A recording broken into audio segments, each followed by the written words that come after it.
Hey VC, what's up? It's me, yours truly. I am back to post a quick video here. This is just going to kind of be a video kind of tail on the one I did yesterday, which was a response to Hannah, the Omaha introvert, her giveaway contest. Where in that contest, the very first question in there was to name 3 to 5 bands that you really, really dislike. And I kind of went through and did that response, and I had some pretty kind of big name, strong name bands in there, where stuff like the Beach Boys and Elvis, Beyonce. I even had some negative things to say about the Beatles and things of that nature. So I kind of went after some pretty big bands there. And I got a lot of great responses. Like most people here in the VC, always very respectful, and we just had great discussions about liking and disliking, and some good suggestions from a few people as well, some things they thought I should check out. And I put that on my list, and I'm going to check out each one of the recommendations you guys made. But I was also having a kind of just a quick back and forth. It's really like two messages or so with Sean Bowden, and on one of the messages he sent, he said something to the effect of, everyone has their different likes and dislikes or different tastes and that type of thing. And I was like, yeah, that's definitely kind of the way it is. But and I think it's always important not to shut yourself off, because you never know that an artist you dislike today you end up loving later. And just like when I was typing that back to him, like something just clicked in my head, and I just started thinking about what are all the artists that at one point in time I just could not stand. And today I love them and would love to go see them live, and would, pay good money to see them live and have their albums, and they are like, some of my favorites. So I just started kind of making that list, and it really just kind of motivated me to want to do kind of this tail video that's a little bit of kind of the opposite, not the opposite, but just another element of what Hannah had in her video. So it's, that's fun. So I wanted to kind of do it. So yeah, Sean, thanks for kind of having that conversation, leaving those comments, and kind of inspiring me to want to do this video. So that's what I'm going to show. I just pulled out some albums and artists again. And the key here is not that like maybe it took me a while to learn to like these artists or whatever else, but when I look in the past, it has to be an artist where I've heard them. It was, a lot of stuff was given to me. My friends adored them. They were big. It was always something that was played right in front of my face. And all that time I was like, I can't stand that. And then somewhere down the line, I grew to love them. So there had to be some hate first before love to put in this particular video. So let's just kind of dive right into it. It was kind of fun going through this process too, and then thinking back about it in those terms. But Oasis, perfect example of that.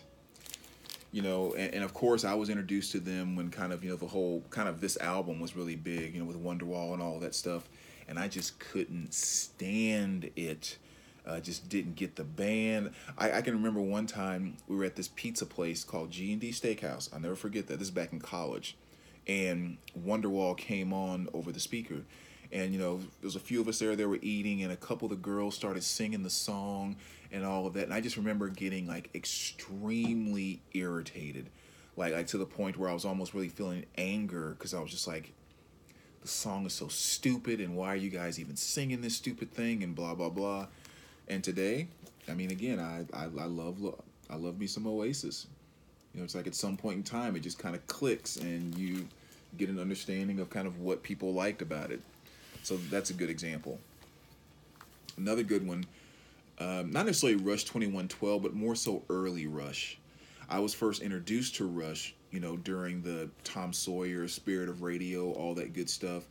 And so as I started listening to that, I had friends that liked some of the old Rush, and it was, they started kind of introducing me to that, and I was just like, I don't get that crap at all, and couldn't stand it. And quite frankly, never went to anything before Tom Sawyer kind of thing.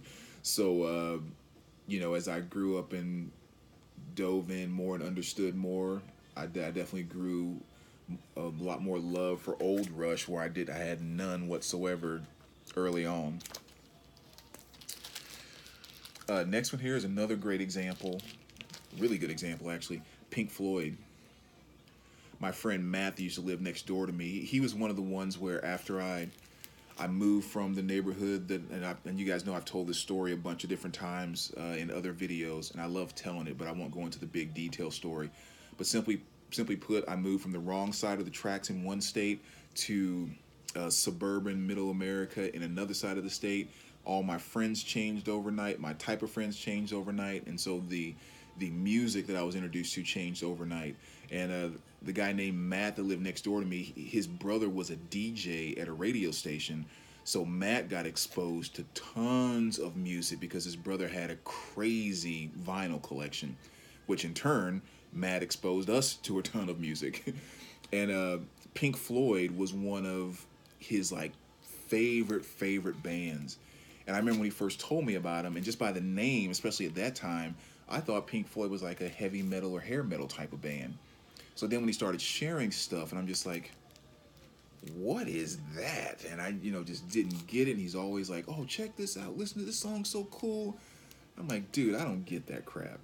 And of course, Pink Floyd is freaking, Pink Floyd. I don't need to say anything about that.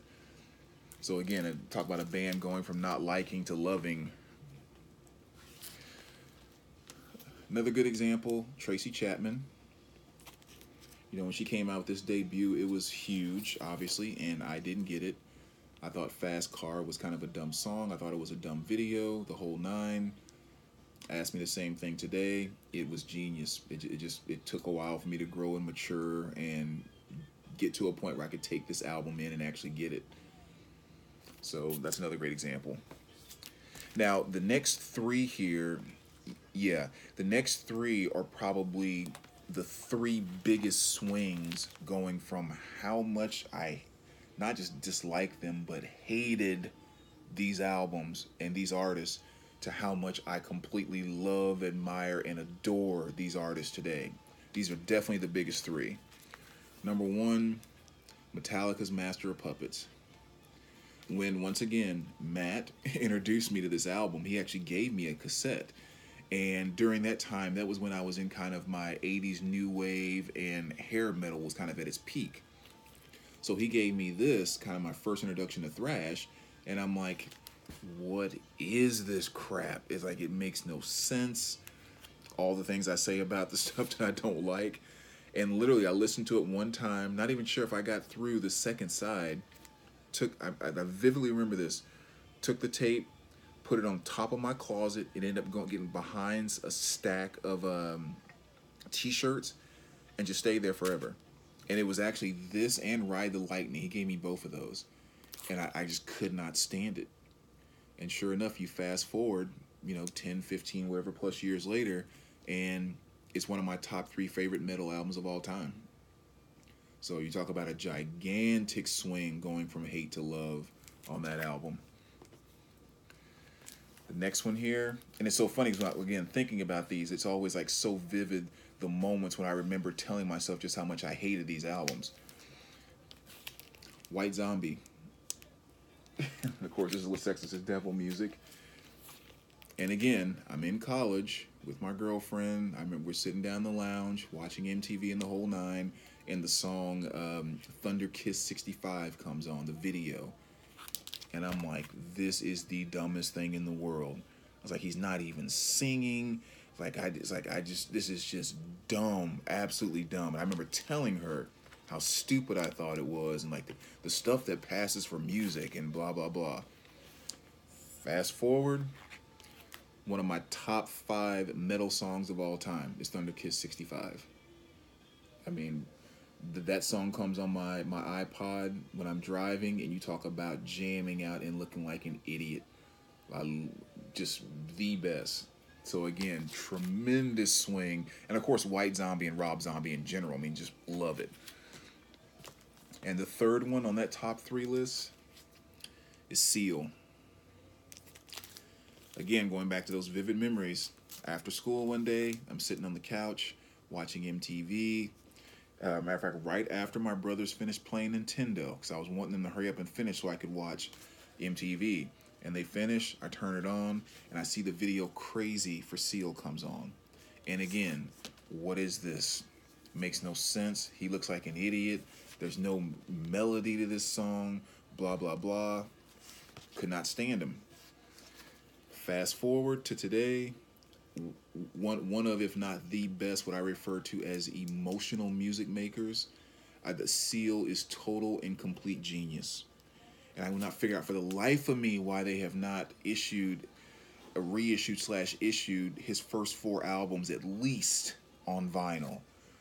I mean, Seal 3 and 4 are just virtual perfection to me.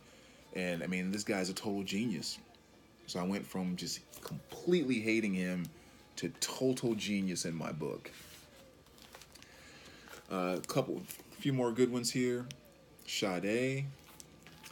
My older brother, who's about 6 years older than me, I guess just shy of 7 years older than me, he was kind of into a little more of the smooth stuff, you know, when I was back in still kind of my hard rock days and that type of thing. And he used to play Sade all the time. You know, Smooth Operator was the one song he loved so much. And I'm like, it's dumb. She can't even sing. You know, she's blah, blah, blah. And then fast forward, Sade's my girl. You know, love her to death. Especially Soul Deluxe, you know, just a fantastic album.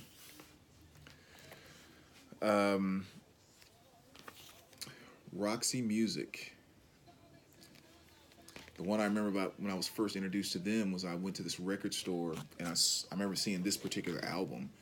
And again, I was wondering if it was kind of a metal type of thing. So I put it on, played some of it, and I'm like, that's crap. And you know, then the guy who ran this record store, he started talking to me about it because, you know, he saw me kind of playing the record. And then he made some suggestions, and I listened to some other things and blah blah blah. And I was just like, Roxy Music. That I checked out some of their other albums, and they just kind of suck. And fast forward, geniuses. Same thing with The Cure. They were huge back in that '80s time frame. And my friends used to listen to them all the time. And it's just, again, one of those bands where I thought, yeah, kind of neat, but I just don't really get it. Yeah, we get it now. And this is another big one, too. The Smiths. And I can't say the Smiths were one necessarily that I hated, so to speak. But for the longest time, the Smiths was just a band where it's like, I just don't get what you guys think is so incredible about them. It's like, it just seems like any old random lyrics thrown together, and, you know, it's not like there's all these incredible pieces of music. Like, that was my impression of them. So, like, I just don't get why the Smiths are so big. So I can't necessarily say it was a hate thing, but it certainly wasn't a like and admire type of thing. And, of course, that's definitely changed. And last but not least, just like with Rush, early Kiss. When I first really got into Kiss, and again, I wasn't introduced to any type of real hard rock or anything until late into my grade school / junior high years, when I was first introduced to any type of hard rock. And during that time period, the type of Kiss that you had coming out was, my first Kiss experience was like Asylum, Animalize, Crazy Nights. So that's my first Kiss that I latched on to. So all the early stuff, you know, Self-Titled, Destroyer, Hotter Than Hell, you know, Love Gun, all of that, that stayed on the back burner for me for a long time. So early Kiss I couldn't really stand, and of course now today it's freaking fantastic. But anyway, so that's just kind of again, a quick idea that popped up, you know, thanks to that conversation I was having with Sean. And so just wanted to kind of share that. So as always, let me know what you think. Maybe, of course, you know, leave some comments down below about bands that you felt kind of the same way about, or albums you felt kind of the same way about. And yeah, we'll talk to you soon, VC. All right, take care, guys.